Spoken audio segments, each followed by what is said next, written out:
كذلك لنثبت به فؤادك ورتلناه ترتيلا.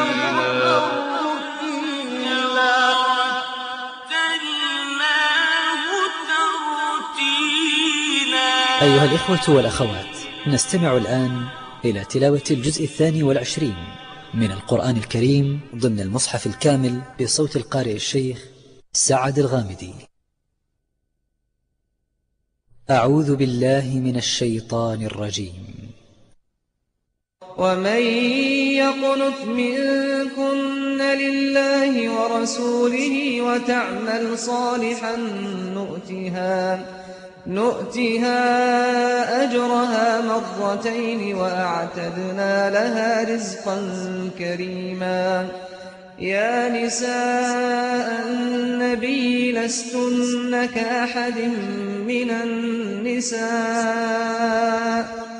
إن اتقيتن فلا تخضعن بالقول فيطمع الذي في قلبه مرض وقلن قولا معروفا. وقرن في بيوتكن ولا تبرجن تبرج الجاهلية الأولى وأقمنا الصلاة وآتينا الزكاة وأطعنا الله ورسوله إنما يريد الله ليذهب عنكم الرجس أهل البيت ويطهركم تطهيرا.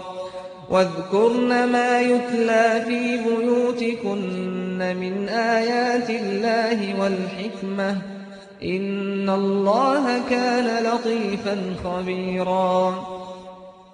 إن المسلمين والمسلمات والمؤمنين والمؤمنات والقانتين والقانتات والصادقين والصادقات والصابرين والصابرات والخاشعين والخاشعات والمتصدقين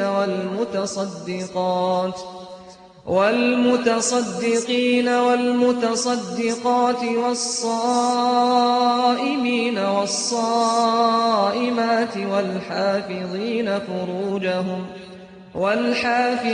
فروجهم والحافظات والذاكرين الله كثيرا والذاكرات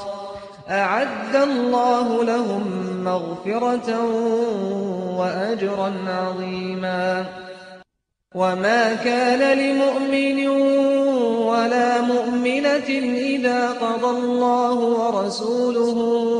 أمرا أن يكون لهم الخيرة من أمرهم ومن يعص الله ورسوله فقد ضل ضلالا مبينا. وإذ تقول للذي أنعم الله عليه وأنعمت عليه أمسك عليك زوجك واتق الله وتخفي في نفسك ما الله مبديه وتخشى الناس والله أحق أن تخشاه. فلما قضى زيد منها وطرا زوجناكها لكي لا يكون على المؤمنين حرج في أزواج أدعيائهم إذا قضوا منهن وطرا وكان أمر الله مفعولا. ما كان على النبي من حرج فيما فرض الله له سنة الله في الذين خلوا من قبل وكان أمر الله قدرا مقدورا. الذين يبلغون رسالات الله ويخشونه ولا يخشون أحدا إلا الله وكفى بالله حسيبا. ما كان محمد أبا أحد من رجالكم ولكن رسول الله وخاتم النبيين وكان الله بكل شيء عليما يا أيها الذين آمنوا اذكروا الله ذكرا كثيرا وسبحوه بكرة وأصيلا هو الذي يصلي عليكم وملائكته ليخرجكم من الظلمات إلى النور وكان بالمؤمنين رحيما تحيتهم يوم يلقونه سلام وأعد لهم أجرا كريما يا أيها النبي إنا أرسلناك شاهدا ومبشرا ونذيرا وداعيا إلى الله بإذنه وسراجا منيرا وبشر المؤمنين بأن لهم من الله فضلا كبيرا ولا تطع الكافرين والمنافقين ودع أذاهم وتوكل على الله وكفى بالله وكيلا يا أيها الذين آمنوا إذا نكحتم المؤمنات ثم طلقتموهن من قبل أن تمسوهن فما لكم عليهن من عدة تعتدونها فمتعوهن وسرحوهن سراحا جميلا يا أيها النبي إنا أحللنا لك أزواجك اللاتي آتيت أجورهن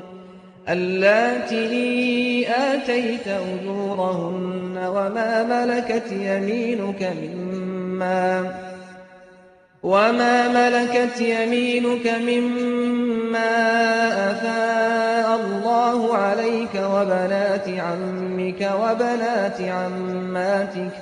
وبنات عماتك وبنات خالك وبنات خالاتك اللاتي هاجرن معك وامرأة مؤمنة إن وهبت نفسها للنبي إن أراد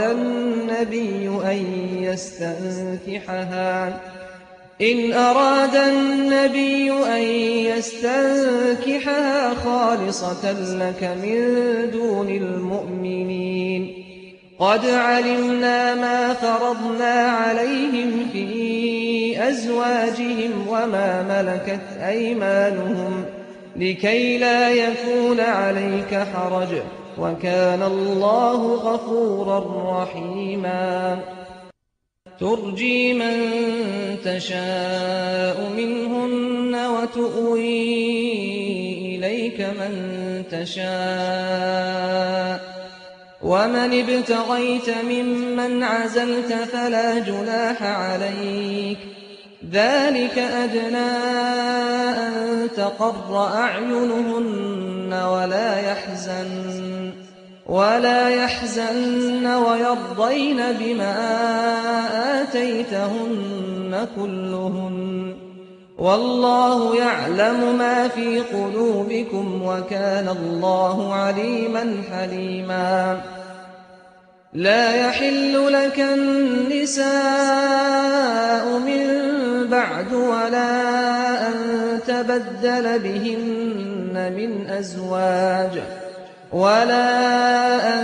تبدل بهن من أزواج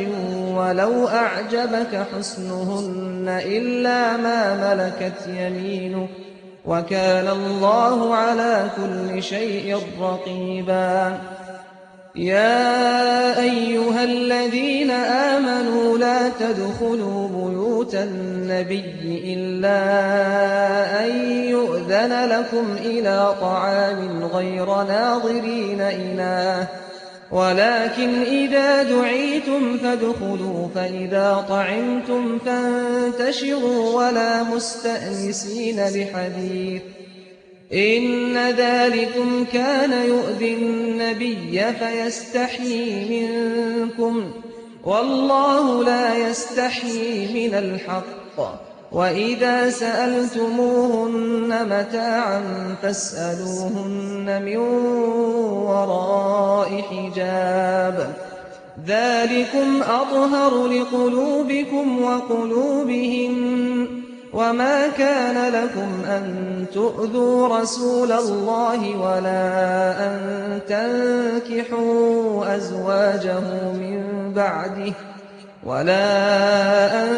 تنكحوا أزواجه من بعده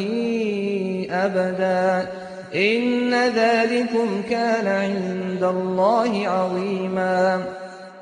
إن تبدوا شيئا أو تخفوه فإن الله كان بكل شيء عليما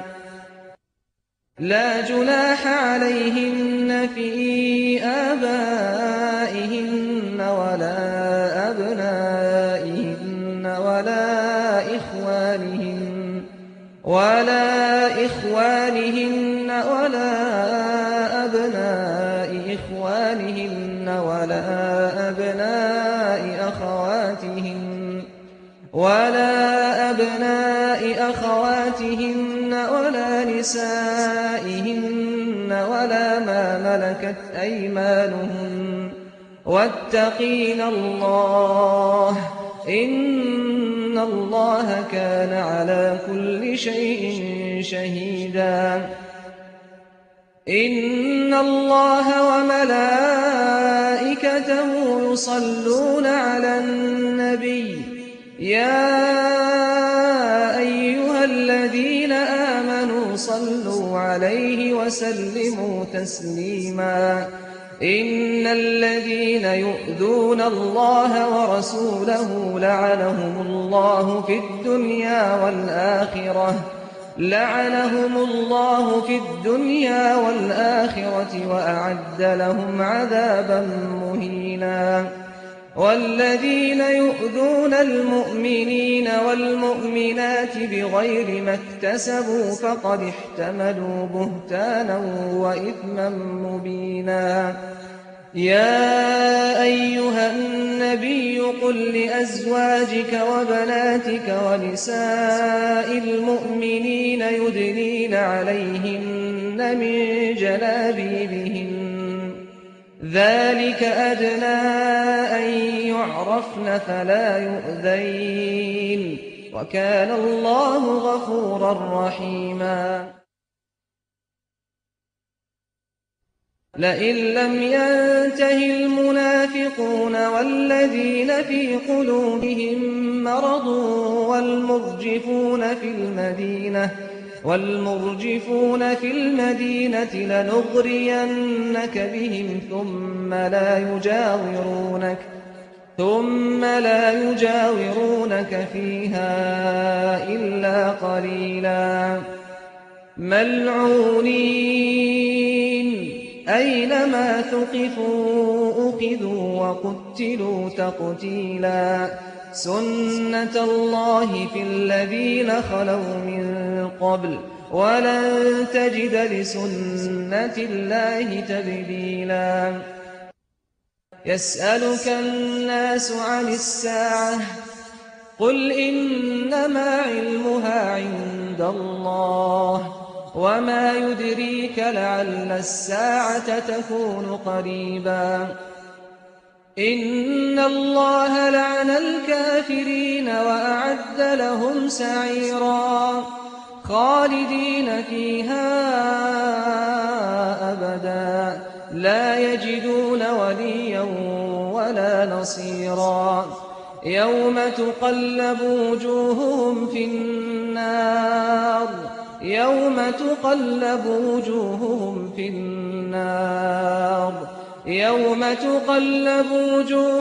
في النار يقولون يا ليتنا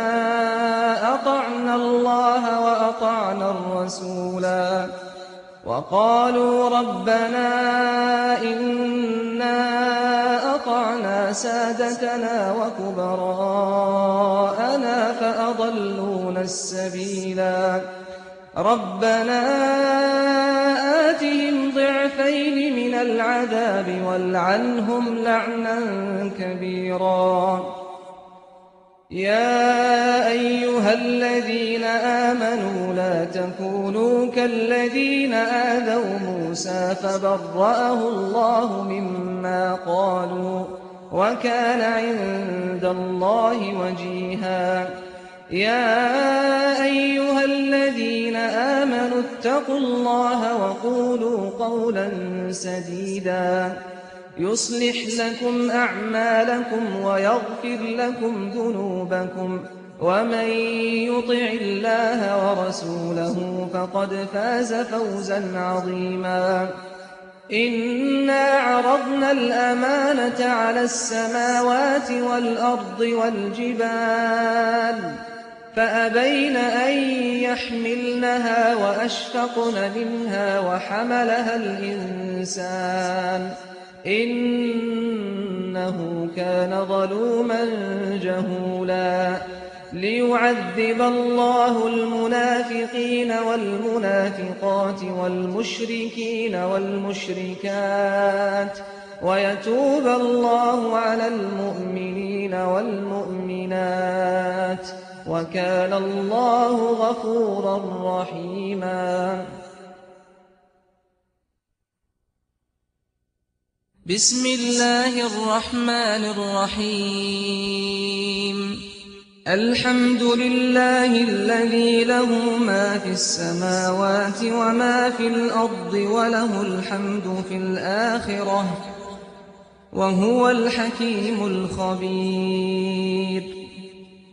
يعلم ما يلج في الأرض وما يخرج منها وما ينزل من السماء وما يعرج فيها وهو الرحيم الغفور وقال الذين كفروا لا تأتينا الساعة قل بلى وربي لتأتينكم عالم الغيب لا يعزب عنه مثقال ذرة في السماوات ولا في الأرض ولا أصغر من ذلك ولا أكبر إلا في كتاب مبين ليجزي الذين آمنوا وعملوا الصالحات أولئك لهم مغفرة ورزق كريم والذين سعوا في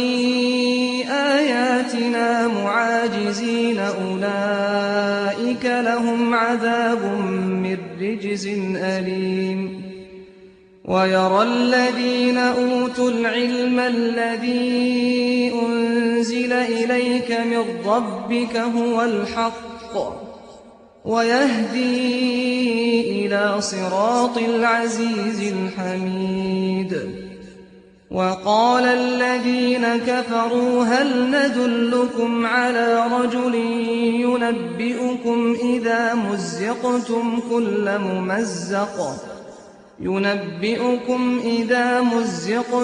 كل ممزق إنكم لفي خلق جديد أفترى على الله كذبا أم به جنة بل الذين لا يؤمنون بالآخرة في العذاب والضلال البعيد أفلم يروا إلى ما بين أيديهم وما خلفهم من السماء والأرض إن نشأ نخسف بهم الأرض أو نسقط عليهم كسفا من السماء إن في ذلك لآية لكل عبد منيب ولقد آتينا داود منا فضلا يا جبال أوبي معه والطير وألنا له الحديد أن اعمل سابغات وقدر في السرد واعملوا صالحا إني بما تعملون بصير. ولسليمان الريح غدوها شهر ورواحها شهر وأسلنا له عين القطر. ومن الجن من يعمل بين يديه بإذن ربه ومن يزغ منهم عن أمرنا نذقه من عذاب السعير. يعملون له ما يشاء من محاريب وتماثيل وجفان كالجواب وقدور الراسيات. اعملوا آل داود شكرا وقليل من عبادي الشكور. فلما قضينا عليه الموت ما دلهم على موته إلا دابة الأرض تأكل من سأته. فلما خر تبينت الجن أن لو كانوا يعلمون الغيب ما لبثوا في العذاب المهين. لقد كان لسبإ في مسكنهم آية جنتان عن يمين وشمال كلوا من رزق ربكم واشكروا له بلدة طيبة ورب غفور. فأعرضوا فأرسلنا عليهم سيل العرم وبدلناهم بجنتيهم جنتين ذواتي أكل خمط وأثل وشيء من سدر قليل ذلك جزيناهم بما كفروا وهل نجازي إلا الكفور. وجعلنا بينهم وبين القرى التي باركنا فيها قرى ظاهرة وقدرنا فيها السير سيروا فيها ليالي وأياما آمنين. فقالوا ربنا باعد بين أسفارنا وظلموا أنفسهم فجعلناهم أحاديث ومزقناهم كل ممزق إن في ذلك لآيات لكل صبار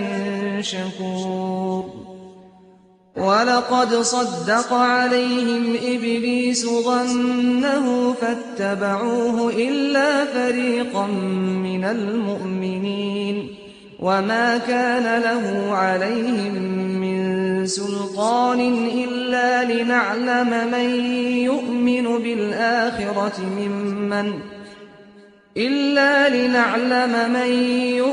بالآخرة ممن هو منها في شك وربك على كل شيء حفيظ. قل ادعوا الذين زعمتم من دون الله لا يملكون مثقال ذرة في السماوات ولا في الأرض وما لهم فيهما من شرك وما له منهم من ظهير. ولا تنفع الشفاعة عنده إلا لمن أذن له حتى إذا فزع عن قلوبهم قالوا ماذا قال ربكم قالوا الحق وهو العلي الكبير. قل من يرزقكم من السماوات والأرض قل الله وإنا أو إياكم لعلى هدى أو في ضلال مبين. قل لا تسألون عما تُسْأَلُ عَمَّا تَعْمَلُونَ قُلْ يَجْمَعُ بَيْنَنَا رَبُّنَا ثُمَّ يَفْتَحُ بَيْنَنَا بِالْحَقِّ وَهُوَ الْفَتَّاحُ الْعَلِيمُ قُلْ أَرُونِيَ الَّذِينَ أَلْحَقْتُم بِهِ شُرَكَاءَ كَلَّا بَلْ هُوَ اللَّهُ الْعَزِيزُ الْحَكِيمُ وَمَا أَرْسَلْنَاكَ إِلَّا كَافَّةً لِّلنَّاسِ بَشِيرًا وَنَذِيرًا وَلَٰكِنَّ أَكْثَرَ النَّاسِ لَا يَعْلَمُونَ وَيَقُولُونَ مَتَىٰ هَٰذَا الْوَعْدُ إِن كُنتُمْ صَادِقِينَ قُل لَّكُم مِّيعَادُ يَوْمٍ لَّا تَسْتَأْخِرُونَ عَنْهُ سَاعَةً وَلَا تَسْتَقْدِمُونَ وَقَالَ الَّذِينَ كَفَرُوا لَن نُّؤْمِنَ بِهَٰذَا الْقُرْآنِ وَلَا بِالَّذِي بَيْنَ يَدَيْهِ وَلَوْ تَرَىٰ إِذِ الظَّالِمُونَ موقوفون عِندَ رَبِّهِمْ يَرْجِعُ بَعْضُهُمْ إِلَىٰ بَعْضٍ الْقَوْلَ يَقُولُ الَّذِينَ اسْتُضْعِفُوا لِلَّذِينَ اسْتَكْبَرُوا لَوْلَا أَنتُمْ لَكُنَّا مُؤْمِنِينَ قَالَ الَّذِينَ اسْتَكْبَرُوا لِلَّذِينَ اسْتُضْعِفُوا أَنَحْنُ صَدَدْنَاكُمْ عَنِ الْهُدَىٰ بَعْدَ إِذْ جَاءَكُم بَلْ كُنتُم مُّجْرِمِينَ وَقَالَ الَّذِينَ اسْتُضْعِفُوا لِلَّذِينَ اسْتَكْبَرُوا بَلْ مَكْرُ اللَّيْلِ وَالنَّهَارِ إِذْ تَأْمُرُونَنَا أَن نَّكْفُرَ بِاللَّهِ وَنَجْعَلَ لَهُ أَندَادًا وَأَسَرُّوا النَّدَامَةَ لَمَّا رَأَوُا الْعَذَابَ وَجَعَلْنَا الْأَغْلَالَ فِي أَعْنَاقِ الَّذِينَ كَفَرُوا هَلْ يُجْزَوْنَ إِلَّا مَا كَانُوا يَعْمَلُونَ وَمَا أَرْسَلْنَا فِي قَرْيَةٍ مِّن نَّذِيرٍ إِلَّا قَالَ مُتْرَفُوهَا إِنَّا بِمَا أُرْسِلْتُم بِهِ كَافِرُونَ وَقَالُوا نَحْنُ أَكْثَرُ أَمْوَالًا وَأَوْلَادًا وَمَا نَحْنُ بِمُعَذَّبِينَ قُلْ إِنَّ رَبِّي يَبْسُطُ الرِّزْقَ لِمَن يَشَاءُ وَيَقْدِرُ وَلَٰكِنَّ أَكْثَرَ النَّاسِ لَا يَعْلَمُونَ وَمَا أَمْوَالُكُمْ وَلَا أَوْلَادُكُم بِالَّتِي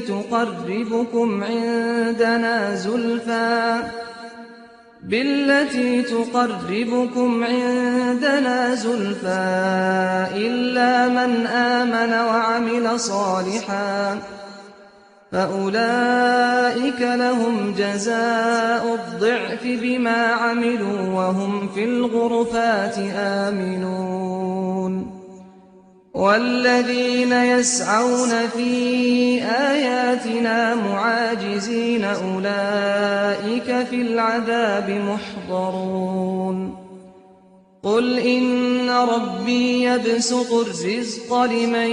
يَشَاءُ مِنْ عِبَادِهِ وَيَقْدِرُ لَهُ وَمَا أَنفَقْتُم مِّن شَيْءٍ فَهُوَ يُخْلِفُهُ وَهُوَ خَيْرُ الرَّازِقِينَ وَيَوْمَ يَحْشُرُهُمْ جَمِيعًا ثُمَّ يَقُولُ لِلْمَلَائِكَةِ أَهَٰؤُلَاءِ إِيَّاكُمْ كَانُوا يَعْبُدُونَ قَالُوا سُبْحَانَكَ أَنتَ وَلِيُّنَا مِن دُونِهِم بَلْ كَانُوا يَعْبُدُونَ الْجِنَّ أَكْثَرُهُم بِهِم مُّؤْمِنُونَ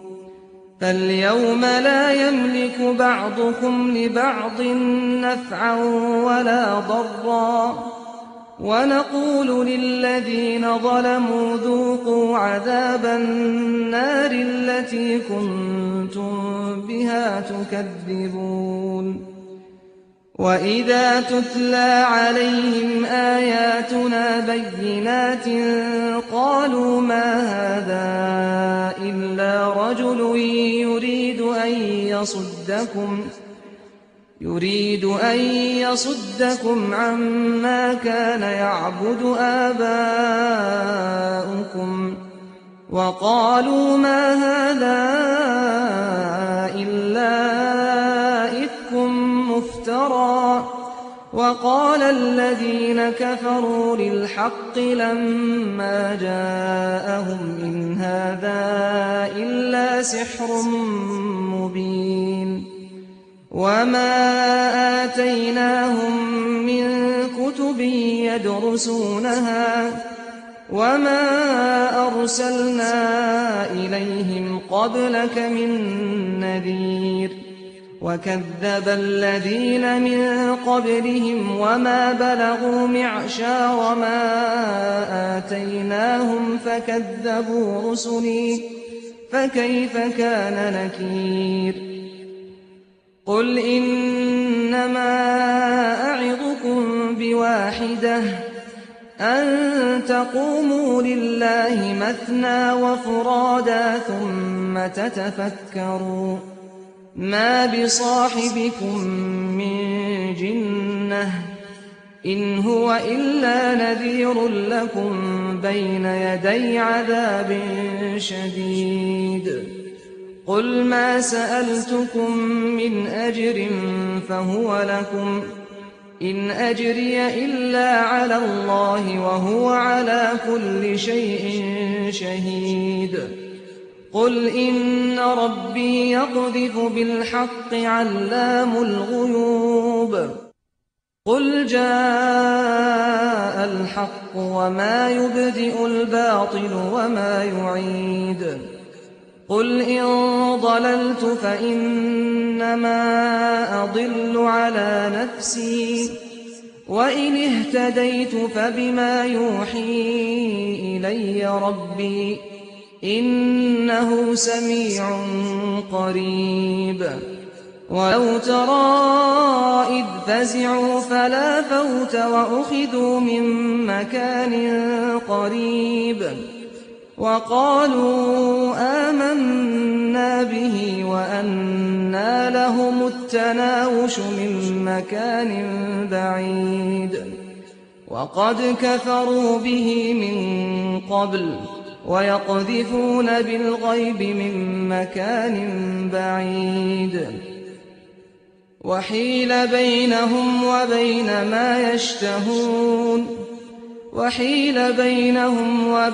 ما يشتهون كما فعل بأشياعهم من قبل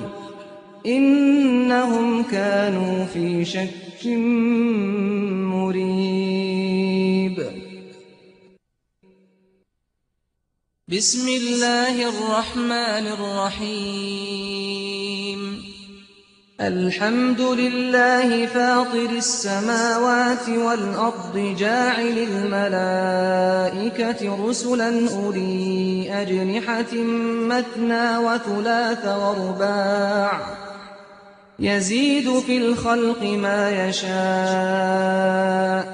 إن الله على كل شيء قدير ما يفتح الله للناس من رحمة فلا ممسك لها وما يمسك فلا مرسل له من بعده وهو العزيز الحكيم يا أيها الناس اذكروا نعمة الله عليكم هل من خالق غير الله يرزقكم من السماء والأرض لا إله إلا هو فأنى تؤفكون وإن يكذبوك فقد كذبت رسل من قبلك وإلى الله ترجع الأمور. يا أيها الناس إن وعد الله حق فلا تغرنكم الحياة الدنيا ولا يغرنكم بالله الغرور. إن الشيطان لكم عدو فاتخذوه عدوا إنما يدعو حزبه ليكونوا من أصحاب السعير.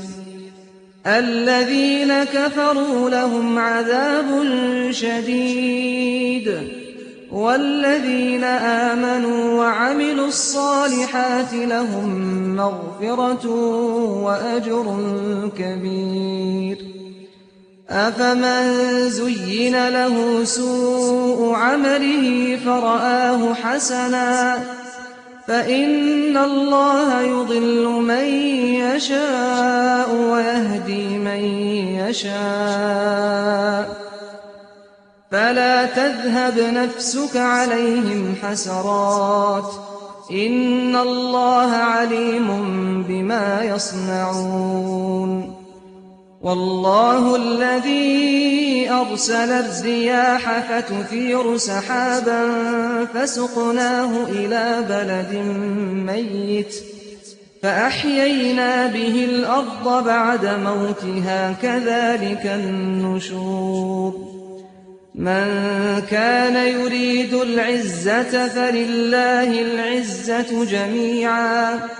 إليه يصعد الكلم الطيب والعمل الصالح يرفعه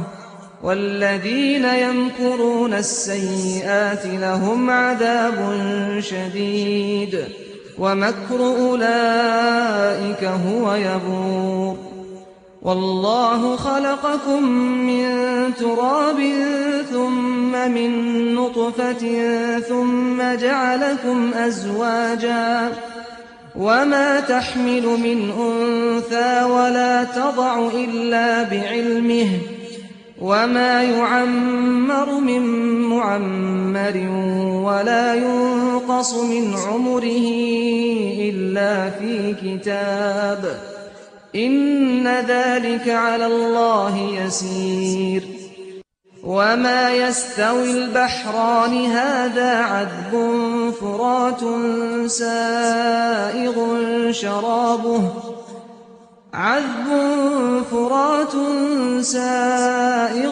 شرابه وهذا ملح أجاج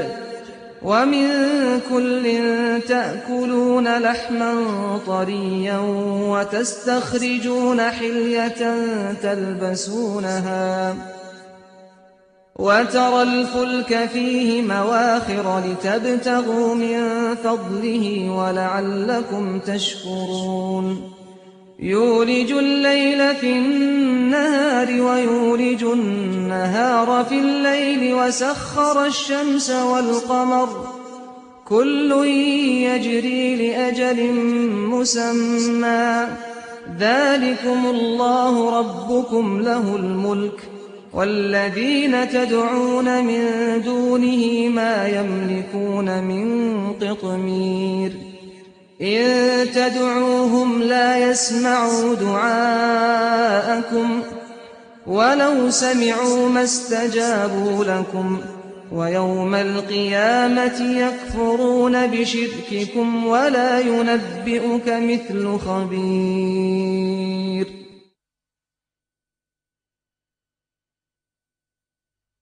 يا أيها الناس أنتم الفقراء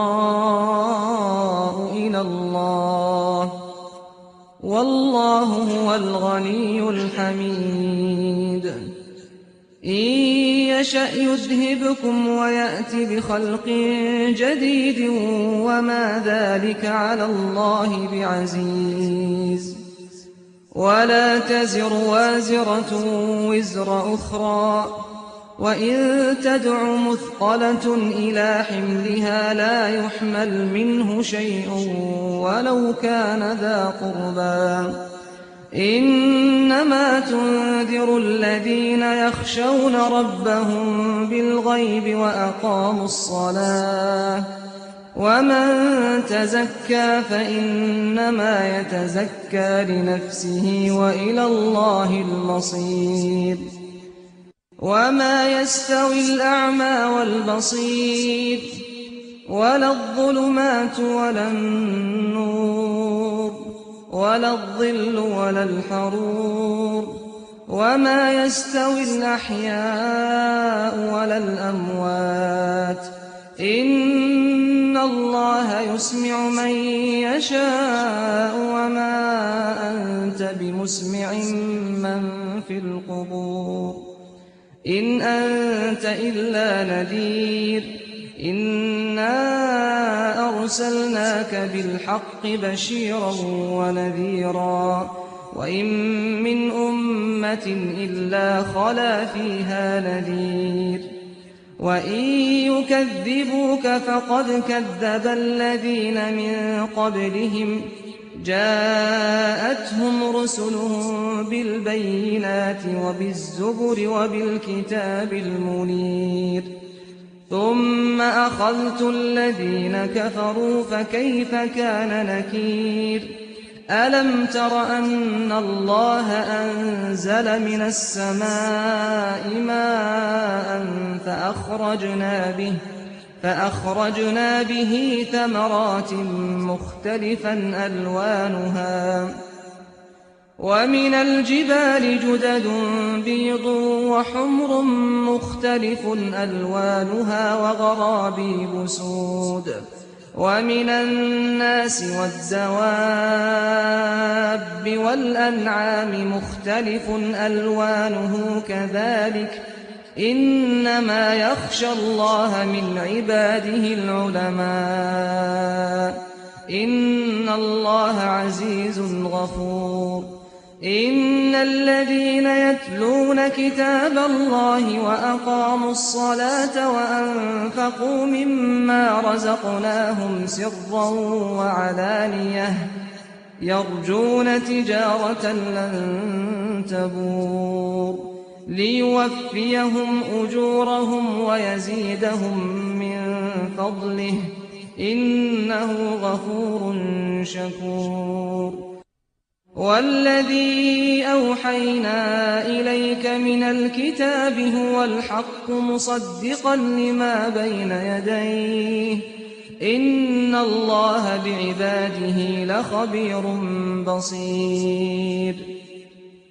ثم أورثنا الكتاب الذين اصطفينا من عبادنا فمنهم ظالم لنفسه ومنهم مقتصد ومنهم سابق بالخيرات بإذن الله ذلك هو الفضل الكبير جنات عدن يدخلونها يحلون فيها من أساور من ذهب ولؤلؤا ولباسهم فيها حرير وقالوا الحمد لله الذي أذهب عنا الحزن إن ربنا لغفور شكور الذي أحلنا دار المقامة من فضله لا يمسنا فيها نصب ولا يمسنا فيها لغوب والذين كفروا لهم نار جهنم لا يقضى عليهم فيموتوا ولا يخفف عنهم من عذابها كذلك نجزي كل كفور وهم يصطرخون فيها ربنا أخرجنا نعمل صالحا غير الذي كنا نعمل أولم نعمركم ما يتذكر فيه من تذكر وجاءكم النذير فذوقوا فما للظالمين من نصير إن الله عالم غيب السماوات والأرض إنه عليم بذات الصدور هو الذي جعلكم خلائف في الأرض فمن كفر فعليه كفره ولا يزيد الكافرين كفرهم عند ربهم إلا مقتا ولا يزيد الكافرين كفرهم إلا خسارا قل أرأيتم شركاءكم الذين تدعون من دون الله أروني ماذا خلقوا من الأرض أم لهم شرك في السماوات أم آتيناهم كتابا فهم على بينة منه بل إن يعد الظالمون بعضهم بعضا إلا غرورا إن الله يمسك السماوات والأرض أن تزولا ولئن زالتا إن أمسكهما من أحد من بعده إنه كان حليما غفورا وأقسموا بالله جهد أيمانهم لئن جاءهم نذير ليكونن أهدى من إحدى الأمم فلما جاءهم نذير ما زادهم إلا نفورا استكبارا في الأرض ومكر السيء ولا يحيق المكر السيء إلا بأهله فهل ينظرون إلا سنة الأولين فلن تجد لسنة الله تبديلا ولن تجد لسنة الله تحويلا أولم يسيروا في الأرض فينظروا كيف كان عاقبة الذين من قبلهم وكانوا أشد منهم قوة وما كان الله ليعجزه من شيء في السماوات ولا في الأرض إنه كان عليما قديرا ولو يؤاخذ الله الناس بما كسبوا ما ترك على ظهرها من دابة ولكن يؤخرهم إلى أجل مسمى فإذا جاء أجلهم فإن الله كان بعباده بصيرا بسم الله الرحمن الرحيم ياسين والقرآن الحكيم إنك لمن المرسلين على صراط مستقيم تنزيل العزيز الرحيم لتنذر قوما ما أنذر آباؤهم فهم غافلون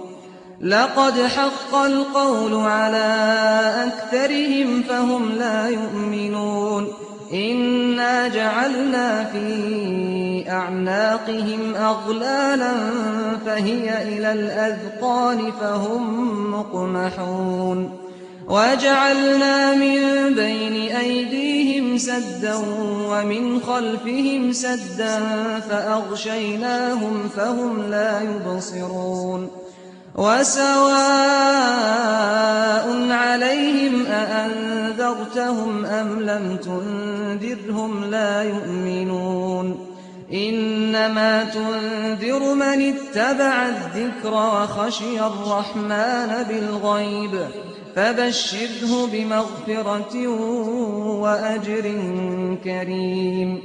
إنا نحن نحيي الموتى ونكتب ما قدموا وآثارهم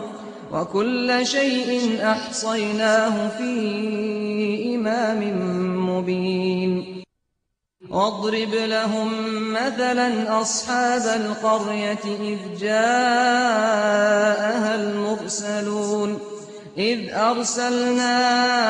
إليهم 2 فكذبوهما فعززنا بثالث فقالوا إنا إليكم مرسلون قالوا ما أنتم إلا بشر مثلنا وما أنزل الرحمن من شيء إن أنتم إلا تكذبون قالوا ربنا يعلم إنا إليكم لمرسلون وما علينا إلا البلاغ المبين قالوا إنا تطيرنا بكم لئن لم تنتهوا لنرجمنكم وليمسنكم منا عذاب أليم قالوا طائركم معكم أئن ذكرتم بل أنتم قوم مسرفون وجاء من أقصى المدينة رجل يسعى قال يا قوم اتبعوا المرسلين اتبعوا من لا يسألكم أجرا وهم مهتدون وما لي لا أعبد الذي فطرني وإليه ترجعون أأتخذ من دونه آلهة إن يردني الرحمن بضر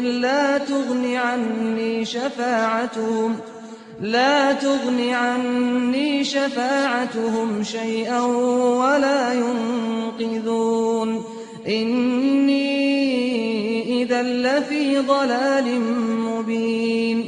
إني آمنت بربكم فاسمعون قيل ادخل الجنة قال يا ليت قومي يعلمون بما غفر لي ربي وجعلني من المكرمين. أيها الإخوة والأخوات، وهكذا انتهت تلاوة الجزء المخصص لهذا اليوم ضمن المصحف الكامل للقارئ الشيخ سعد الغامدي.